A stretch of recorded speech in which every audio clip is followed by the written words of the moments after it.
What's good, folks? We're back here with another episode of Raw Review, and the torture commences. In you hearing me, I mean. Uh, of course, we had the Retribution tear shit up. We had Randy Orton punt kicking Ric Flair, and we had our own U.S. champion go clean to Shelton Benjamin that hasn't won a match since SmackDown Live still existed, I think. So it's watchable of the semblance that there's at least something going on other than what the hell UE calls SmackDown. I'll give this over me being a bit too harsh last night. I was in a Raw portion. Oh, Jesus. Yeah, I think I went a bit too harsh. I think I rated it in my head a 5 out of 10. I can give it something. Asuka and Bayley had a match of the night, in my opinion. Other than some sluggish spots, obviously selling to the factor of Bayley being heavier than Asuka. It was a fun match to watch. I'll give it that. Asuka transitions into submissions and just amazing moves. It just made it really fun to watch, and she's always entertaining. As much as oh my god, a psycho Japanese woman with face paint on, just yabbering in Japanese. Like, how's that going to pull in a huge audience unless she has somebody to foil with? But sometimes she just makes it super entertaining, especially with her and Kairi Sane. Until I saw Kairi Sane on the alumni list after she was sold to be cut out of TV because of an injury by Bayley after a jump for the Raw Women's title match. That she lost via countout, so that's why Sasha Banks is Raw Women's Champion. If you guys didn't pay attention the previous week, I had to rewatch it because I was off with family problems.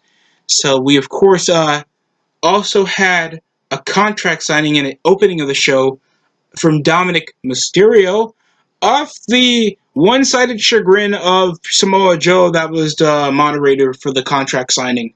Somehow he thought, oh, because he nearly jumped his associate means he can always just bash uh, on Seth Rollins. I know he's a wrestler, and yes, Rollins did threaten both commentators, but still have to play a professional, Joe. Even over to threatening the wrestler just feels awkward. It's like, why in the hell isn't he not wrestling? I understand he has to fill in for, I think, Dio Maddin or Vic Joseph. Or, I don't know, I think Jerry King Lawler, because he's been off TV for like a minute. So, I don't know why he's still filling. Like, just have two commentators off, even though Samoa Joe's the best commentator we have. It ended off of a major assault. Samoa Joe was just standing by after literally coming to help his commentator brethren out. So he didn't even help a literal unexperienced pro wrestler out of Dominic Mysterio, sitting by while he was getting bashed with kendo sticks, looking like an abused, uh, unpaid worker. I mean, a slave. I mean, and just jeez, it just looked super bad, like CZW bad. I gotta give him this, Dominic. He better do well in his match come SummerSlam. it that was badass that he still was a G taking all that stuff, and that's good stuff for Dominic to take. He does look a bit better than I saw him last November when he was doing the 619 to Brock Lesnar. And I'm at least anticipated for the match because that's been super personal ever since, and I just want Rollins to stop being on my television screen. We also had Angelo Dawkins facing off against Andrade in a one-on-one match over from the poisoning of Montez Ford after their scheduled title match at SummerSlam involving Garza and Andrade. So I heard an interesting take from Swerve, just saying that it's probably Angelo Dawkins, even though they're tag team champions. I understand Montez Ford is the more must watch because he's more of a high flyer. I just feel like that's a bit weird though. Guys are on equal footing. I don't understand that one. But still, okay match on the semblance of Andrade. There was Lita Vega also in a wrestling gear, but I don't know why she was wearing sneakers, even though she's also a notable wrestler. The interesting thing was she never wanted to be a wrestler. I mean, a manager. She wanted to be a wrestler, but I guess because of her height and most of her talking ability, I guess they wanted her to be more in a managerial position. Yeah, we had a pretty good match, okay match, some decent shoulder tackles, nice triangle drop kick off Andrade. Andrade comes around just trying to flex over his stomach, even though he's not even that well built. As much as those IG pictures, it's just like a portion of his body, not the whole thing. He still looks like he's fat, skinny. Jesus. Ended up off the cash out out of nowhere. Dawkins picks up the victory for the Street Profits, while Bianca Belair came out of nowhere after an assault involving her and Garza, and ended up with a match involving Zelina Vega and Bianca Belair. It was a decent match. Gorilla Press, nice feat of strength, but I think anybody can lift Zelina Vega, and you're expected to do anything. Good sells off the Hurricane, great moves off the Hurricane Ranas. Zelina was really trying to play vicious and play opportunist because, of course, the strength and, of course, height advantage Bianca Belair has off her. It ended up with Bianca winning anyway, using her finishing move. And then a promo after accusing Zelina Vega or either Garza and Andrade for what happened to Montez Ford, with of course emotional pairing from Dawkins, still saying "fam," even though his friend nearly could have had his career ending off that incident. We had Shelton Benjamin face off against Apollo Crews, and Shelton Benjamin won a match against a champion clean, but MVP somehow gets a title shot. And it was just decent Hurricane Rana clothesline, a standing moonsault that he was obviously going to make. It's like the most generic move set, and that's literally what Apollo does, and yet he beats a veteran like MVP. It's like, I'm supposed to care? It's not like the US title hasn't been more relevant as it is, and I thought it would be cool to see MVP back on television. And it's like, okay, this is going to spice up, I guess, some of the mid-quarters. No, we have Lashley being a lackey, even though MVP is supposed to have a managerial position, yet you're not targeting somebody like Shelton Benjamin to win the US title or something. And yet you have Benjamin pin him clean on a roll-up, not even by the playmaker. Some dumb drop kicks. They showed a replay of MVP losing the US title the previous week off a spin-out powerbomb. It just looks super sad. I don't like the way they're trying to even push up to the factoid of Apollo Crews even looking tough. And it wasn't even off distractions or anything that MVP costed Apollo that match. God. We also had Viking Raiders and Ricochet face up against Cedric Alexander and Akira Tozawa.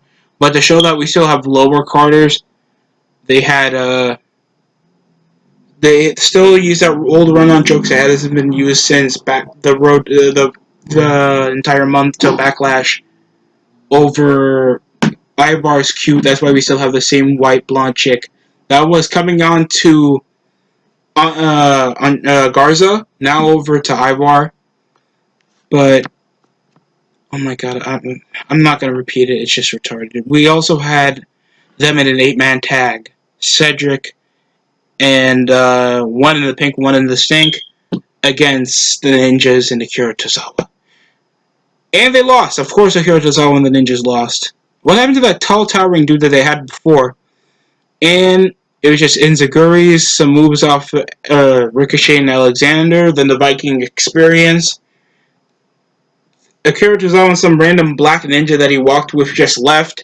And then a roll-up just happened after a ref came into the middle of the ramp. So it was R-Truth. It was obvious that it was R-Truth because he's a normal-sized Negro, and he just comes with just a roll-up in the most OP move when it comes to winning that thing. And I think that the 24/7 title has run its course in this aspect. If we're always going to just revolve around R-Truth just always winning it. And it just devaluizes R-Truth that he can only be seen on TV with the 24/7 title, and it makes the 24/7 title feel useless because it feels like R-Truth's only goal is to win that dumbass belt. Yes, we know Crash Holly won it a bunch of times because he was always going to be a lower mid quarter, but at least he won the light heavyweight title and stuff like that. And his spots were entertaining.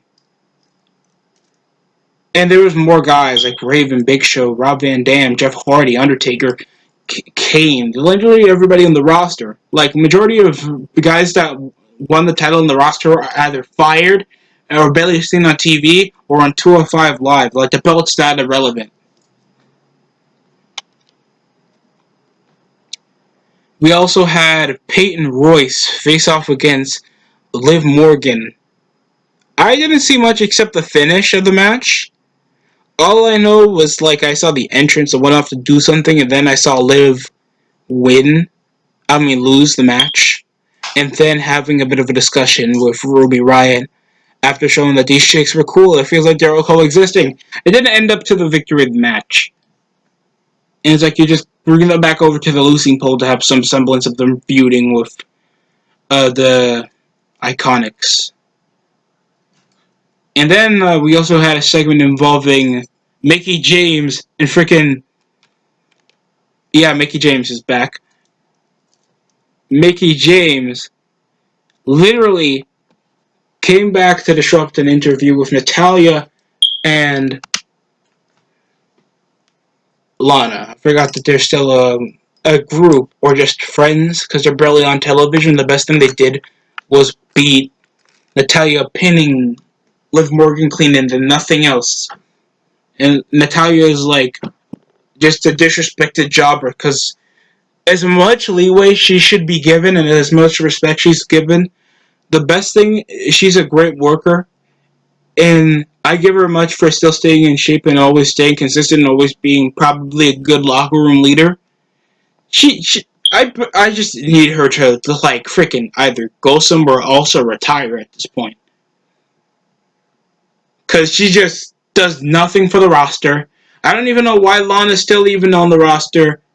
It just makes zero sense other than it's great to see Mickie James back out of injury because she's been out since like early 2019. Like really early 2019. And yeah. We had the best match of the night out of Asuka and Bayley. That was literally the best match. Going over disrespecting her injured friend, Kairi Sane. Big clotheslines, heel hooks, an amazing ankle lock that got countered into an armbar. The match just kept going with counter after counter of submissions. Good strikes. I thought Bayley did a decent job, and I'm just too tired out from her matches with Nikki Cross because Nikki Cross is such a bad wrestler in my opinion. Because she has no semblance of telling a story, and it just feels like she has no interesting move in her arsenal to make her matches at least rewatchable, unlike Asuka. So we at least have something in that in that thing. It ended with what looked to be a decent counter off the armbar immediately into the Asuka lock for Asuka to gain a title match against Sasha Banks at SummerSlam. So that's at least positive in that semblance. We're finally trying to build up some momentum for Asuka after she got screwed over and defending her friend. So this is going to be practically a good match that she's going to have for Sasha Banks. That's the most optimism I'm going to give to Raw for some of the night. Because we had Riddick Moss return on Raw Underground. We also have the Retribution just break the training facility. Like, that's going to make a message. Like, you're not going to beat up more guys. You're not going to beat up more young talent. You're not even going to jump the guys in a Raw Underground where there's, like, one guy guarding the door. Because they're all freaking midgets. And they come around just destroying a car They don't even know whose car it is. The commentators don't even go over if that car belongs to anybody. Destroy some part of the training facility, and then that's it. And they think, oh, dude, this is gonna be different. This is gonna be more exciting. It's gonna be interesting. I don't care about masked midgets. Be just breaking stuff. That's all they're doing. Whenever we do comparisons over to the Nexus, you're freaking high. At least the Nexus targeted key people in the business. They went for John Cena, the face of the business. They went for freaking Vince McMahon. Those featured legends. Even the commentators weren't safe. The WWE champion wasn't safe. Anybody on that roster. They were trying to make a message, take over, and they didn't care if they had to go over the boss or the top guys to get what they want. That's what made the Nexus threatening. And then it took SummerSlam to kill it. We have freaking these midgets that just beat up some random masked guys with bats, pipes, somehow because they don't feel like they believe in their own ability. And it just feels like this is interesting. No, it's not. It's really not. And they're just coming around just screaming random stuff like I'm supposed to care. That's my opinion on the matter. I don't care anything about the retribution. They don't. I don't. It's not interesting to me. We have also the very limited Raw Underground. That the most interesting thing was we saw Riddick Moss, that tall fat dude that looks like if Juice Robinson heard of the Happy Meal, and of course Shayna Baszler made an appearance to just beat up some female jobbers in a work shoot environment. It just I never really brought that much of an opinion out in depth about the Raw Underground segments that they've been doing for I think 2 weeks now. And I just hate it, in my opinion. I thought this was just going to be a one-off thing to probably give Shane a managerial position because he's been off TV since the premiere of SmackDown on Fox, and until then he's just been nowhere until Raw Underground was on Shop, and you just saw people like Eric, Dolph Ziggler beating up some random no names, and you think that's cool. It's supposed to bring a certain edge to Raw for some apparent reason. It's not like all they did was do the backstage segment, make it dark and gloomy, take out the ring posts and ropes, and then they want to make it completely different. It's not like they have their own belts. It's not like they have anything else to make it interesting, and you're just seeing the same people on the Raw roster beat up these people, and I don't see anything about it because they're still fake fighting. On the semblance of not telling any other stories, they're not even like cohorting some people that have feuds and putting them in Raw Underground to give it a different look. I'm not interested in it. Shayna basically can beating up some guys, some females for some apparent reason. I don't even know the semblance of her being there, even though she's been targeting the Raw Women's title. So I don't understand. They literally have her doing nothing after it looked like they were focused on putting her in a feud with Nia Jax. But then Nia Jax got suspended indefinitely, or just she's off TV for a while. I don't know why. This is taped. So I don't give a damn. This is probably going to be awkwardly leaked on Twitter. And then we had the main event be Randy Orton versus Kevin Owens. And respect for Christian, no the disrespect Kevin and all Randy Orton hasn't done for the roster and the business. So that's the reason why they're feuding. Other than that, it was okay. It was an okay match for the main event. We just had moves after moves, sentons, cannonball sentons, super kicks, good counters, and good moves out of the stunner into an RKO. I thought that was a good finish, basic enough to make Randy look in top tier shape to face off against Drew. That hopefully Randy's doing this to get Drew over to the semblance of his crappy matches with. I'm kidding, they're not bad, but they're not enticing to watch. And Randy facing off against a top guy like Drew, that's obviously facing Dolph Ziggler isn't the best thing. I find it cool. I don't mind the feud. We also had a promo, a really passionate one off both Randy and Ric Flair, involving. I don't care about the McIntyre promos. Most of the McIntyre shit is bland unless he's inside the ring and it's more passionate. Thinks he gets that interaction feel. He just doesn't have that much of a captivating personality to make a lone promo to hype up a match. If we had a rant, and it just showed Randy feeling like this isn't the Ric Flair I grew up with. This wasn't the Ric Flair from Evolution, not the Ric Flair from long ago. And then Rick said, "Of course I'm not. He's old, and he just feels grateful to be in the ring with Randy Orton." It was such a passionate promo. Ric Flair just makes everything feel emotional. He's gonna be a freaking legend over life and death, no matter what he does. It was just a nice promo. It was just really awkward. Obviously, they don't want to see an elderly man like Ric Flair sell a punt kick. Even though they had Mae Young, like she was probably in her 70s or 80s when she was taking Bubba power bombs from the outside of the SmackDown stage. So those standards are really common in the WWE. But 70-something-year-old Vince McMahon can take a headbutt and a power bomb and a frog splash from Kevin, but a simple punt to the head is too graphic for children to see. By the way, Vince bled. It was an emotional segment. It was heartbreaking. I obviously saw him attacking Ric Flair at the end. Obviously, this make this incredibly more personal. With McIntyre, I hate whenever I hear the wrestlers talk.